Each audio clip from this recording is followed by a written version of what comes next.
Jesus' disciples, they went to fishing and they couldn't catch any fish.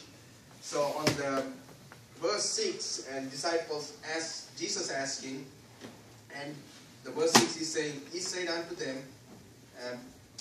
Jesus was asking, did you catch any fish? And they said no and all that. And then Jesus saying, cast the net on the right side of the ship. So Jesus know on that big ocean, where's the fish, no fishes, God can see that.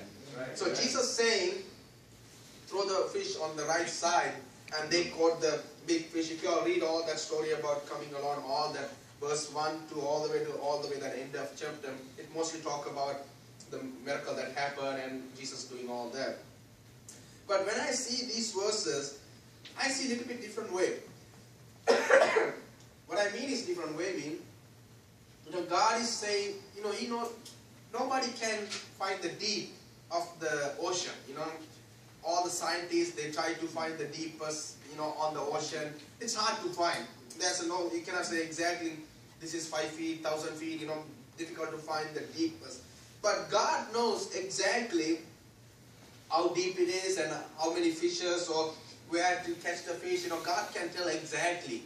So Jesus telling the disciple, throw your net onto the right hand side so you can catch. So they didn't ask any question. It's kind of, even the disciple didn't see exactly that is Jesus the one telling them to throw. But then they heard that from that man was telling throw your net, and they did. They didn't ask question, oh wow, are you crazy? All through night we tried to catch fish. We didn't catch anything.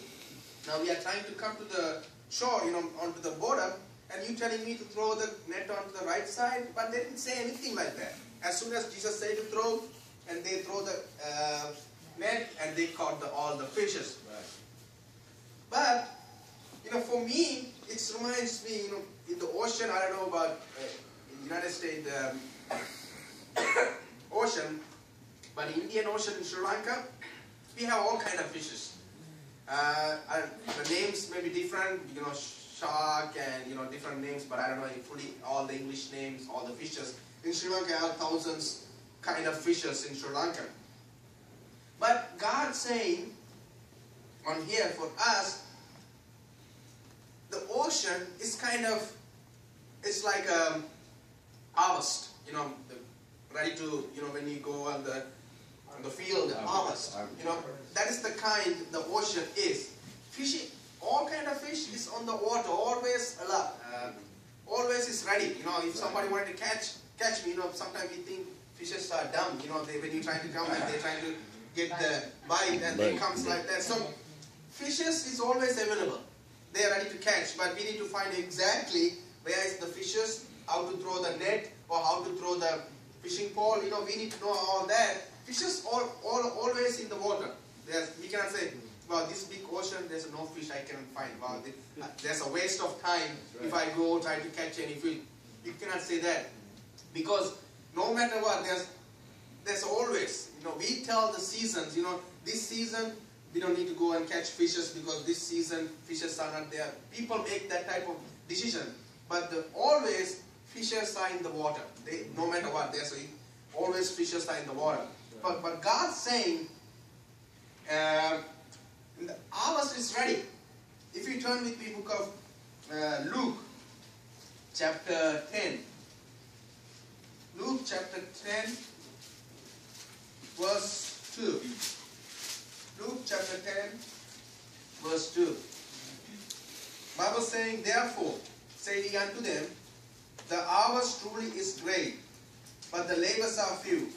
Pray ye therefore the Lord of the harvest, that he would send forth a labor. I'm sorry. I missed it.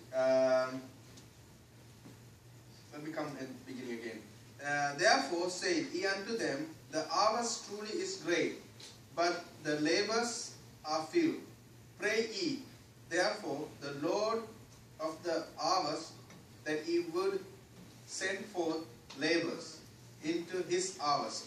So God saying that the harvest is ready, but the laborers are few. The fishermen are few to go and catch fish. Fishermen are few. that is my point of what is God saying. A lot of fishes in the water, but people try to use different method to catch the fish.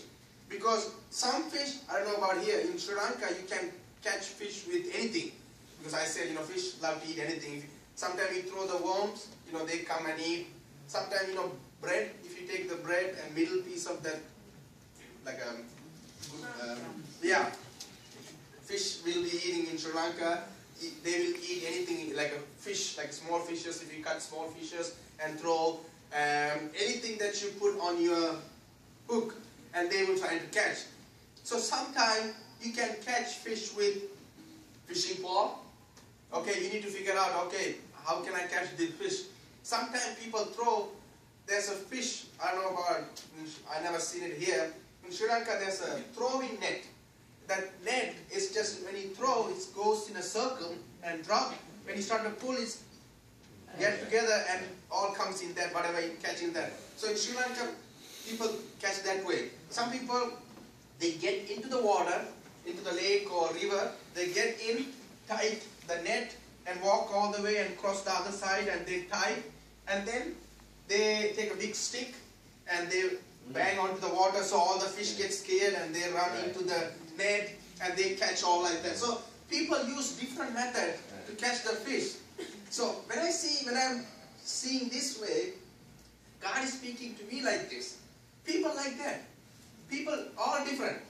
All different people.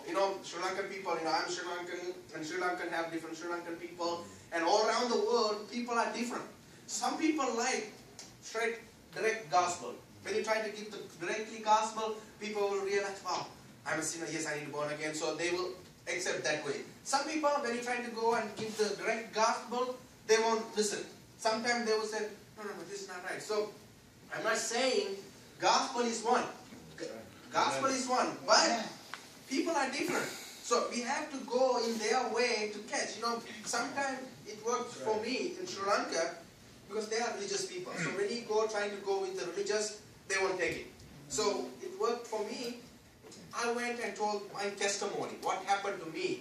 I was a Roman Catholic. There's a man came and preached to me, and God started working in my life. I gave my full testimony, how God worked and how God changed my life. So that testimony started working in their life.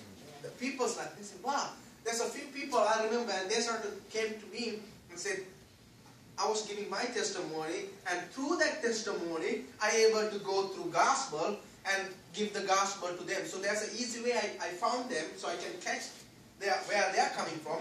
So I give my testimony, and through testimony, I pull these Bible verses and gospel, give to them, go to them. So there's a different way we can catch people to give the gospel. Sometimes giving the tracts. Some people, they love to hear, because now these days, a lot of people giving all kind of tracts from all around the religious people. So people, there's a way we can figure out how to give the gospel to people. So that is our job, our responsibility to find the people. Some way we can go and directly give the gospel, sometimes give the testimony, sometimes tracts, sometimes invite people, sometimes they can come with us. Sometimes people don't want to come because they say, no, I'm not coming. The reason I'm saying it worked for me, because back then I couldn't speak any English. So my sister was inviting me to come to that missionaries family to church. I said, no, I'm not coming because I cannot speak English. So how I'm going to come and sit and listen? My sister said, don't worry about it. You just come, I will help you translating. So, some people, they think like that too. I don't speak the language. So I don't understand. I'm not this religious person. I'm a Buddhist or I'm a Hindu. So it's not going to work for me. So why I need to come? One way, if you are a friend, your friend is one of that religious, you tell them, you don't have to worry anything. You just come and just sit and just listen. That's your choice. You can tell them, so they can feel a little bit better about that way to come. If you say, service start this time, if you go there, that's good. That is different. Sometimes people don't have free to go and just, without like a stranger, for them when they go and visit like that. So if you take your friend with you, they will have a little bit like a freedom. They will realize, wow, I'm a little bit comfortable now. So, and that way, they can hear the gospel, maybe God can speak to them. So there's a lot of way we can reach people. to give the God story. So we cannot say, wow, I tried one way, I didn't catch any fish. So